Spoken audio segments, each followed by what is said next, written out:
Ladies and gentlemen, good morning. I mean, good morning is not for everyone, right? You know, in this world, 9 billion people is there. So, once people wake up for a lot of reason. Okay, let me explain.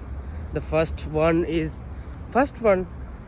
someone wake up who has been slept more than 8 hours or 9 hours or 12 hours.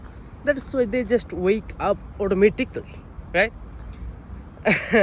And other, the people who actually have really job to do it, so those people don't want it to wake up, but they have to wake up because they have a job to do it. So just two different things.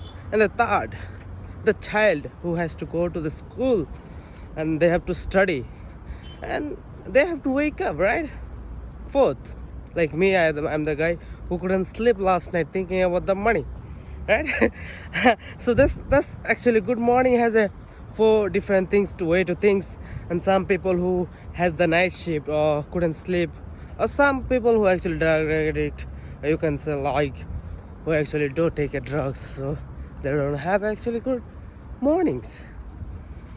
And I think uh, everyone has a problem, right? The different things is that we think about only the problems and not the way actually we have to think about it, right? So exactly, I don't actually care about the problems. What I care about actually more the solution. I need to think about the solution and the fix the problems, right? I don't have a problem right now about the money, right? I don't have it, but that's not the main problem. Main problem is that how can I make the money? This is my problem.